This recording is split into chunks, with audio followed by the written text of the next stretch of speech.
Привет, мои дорогие! Спасибо, что смотрите это видео. Меня зовут Оксана, я косметолог, и сегодня вы узнаете, как с помощью пищевой соды и крахмала приготовить очень качественную антивозрастную омолаживающую маску.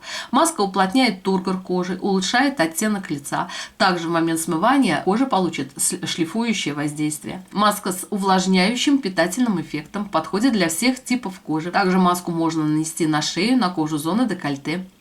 Аккуратными вбивающими движениями можно нанести маску и на кожу вокруг глаз. Не забывайте остатки домашних масок также наносить и на кожу рук. Для достижения наилучшего эффекта сделайте эту маску за час до сна, и утром ваша кожа будет выглядеть как после очень дорогого салона. Также для достижения наилучшего эффекта сделайте эту маску 2 или 3 раза в неделю, чередуя ее с другими масками, рецепты которых вы можете найти на моем канале. Маску можно хранить в холодильнике в закрытом виде до 5 дней и чередовать ее с другими масками. После применения этой маски поделитесь своим впечатлением и напишите свой отзыв в комментариях.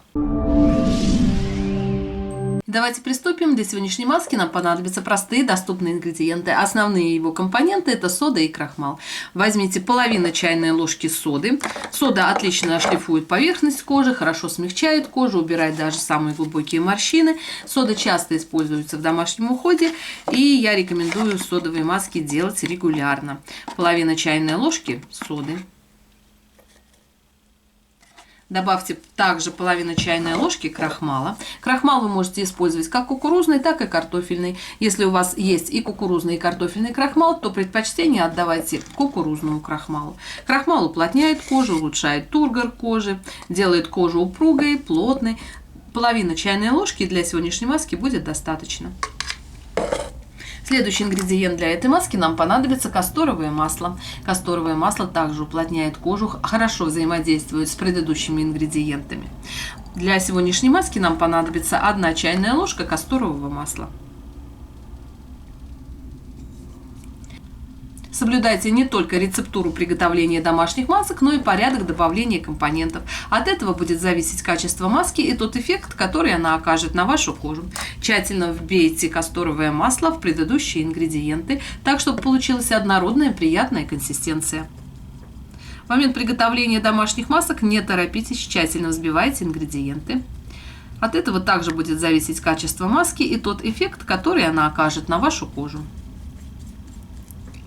Все свои рецепты домашних масок я показываю в реальном режиме времени. Достаточно 7 или 8 минут, чтобы в домашних условиях приготовить качественную антивозрастную маску.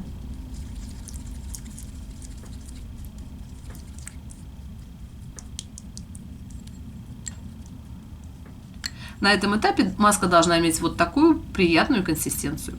Следующий ингредиент для этой маски нам понадобится витамин Е.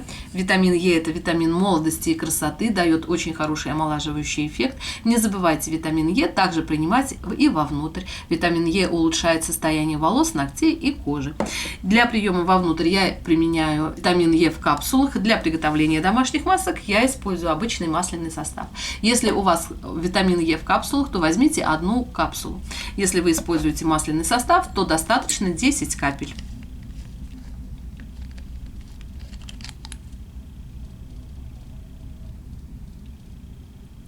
И также тщательно взбейте все компоненты, чтобы они вошли во взаимодействие.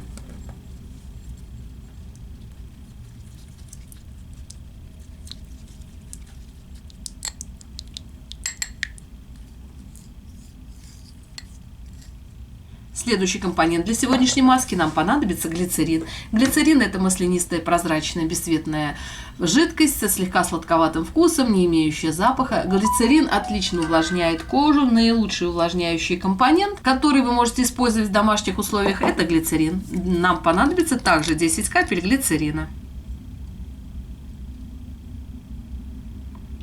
И также тщательно взбейте все компоненты до получения однородной консистенции. В момент приготовления домашних масок не торопитесь, тщательно вбивайте ингредиенты. От этого будет зависеть качество маски и тот эффект, который она окажет на вашу кожу. В последнюю очередь добавьте в сегодняшнюю маску эфирное масло. Для достижения наилучшего эффекта добавьте эфирное масло, которое подходит именно к вашему типу кожи. Не путайте эфирные масла и косметические эфирные масла. Нельзя наносить на кожу в чистом виде.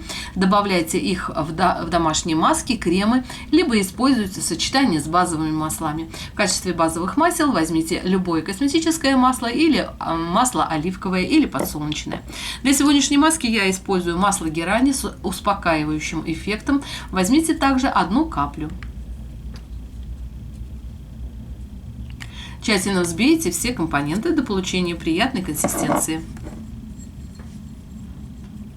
Наносите все домашние маски на подготовленную кожу.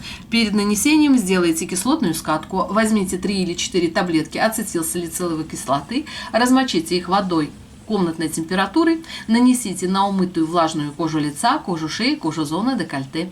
Не наносите кислотную скатку на кожу вокруг глаз. В течение 3 минут помассируйте кожу. Сделайте скрабирующий массаж, который уберет верхний ороговевший слой клеток.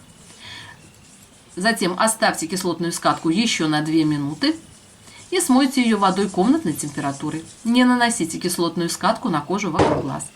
Для жирного типа кожи скатку нужно делать 1 или 2 раза в неделю, для сухого типа кожи 1 или 2 раза в месяц.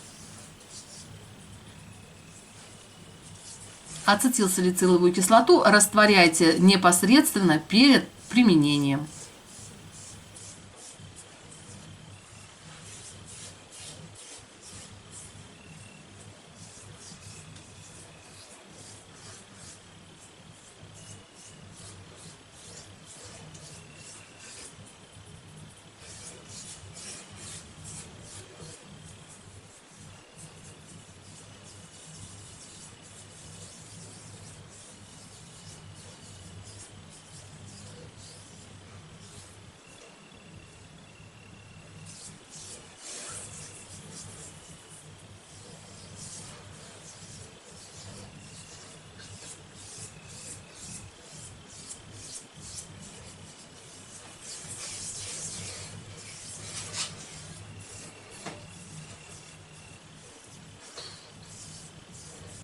Затем приступайте к нанесению домашней маски. Нанести эту маску нужно в 3 слоя. После нанесения первого слоя маска очень быстро впитается, поэтому сразу нанесите последующие слои. Наносите все домашние маски по кожным массажным линиям. Маску также можно нанести на кожу шеи, на кожу зоны декольте. Аккуратными вбивающими движениями нанесите маску и на кожу вокруг глаз. Держать маску нужно не более 20 минут. Затем размочите лицо влажным махровым полотенцем и смойте маску водой комнатной температуры. Затем нанесите питательный или увлажняющий крем. Обязательно поделитесь этим видео со своими друзьями, мамами, подругами, для того, чтобы как можно больше женщин знали о простых способах омоложения кожи лица в домашних условиях. Всех люблю, целую, обнимаю, всем мира, добра и красоты. А с вами была Оксана, увидимся в следующем видео. Всем всего хорошего, пока-пока.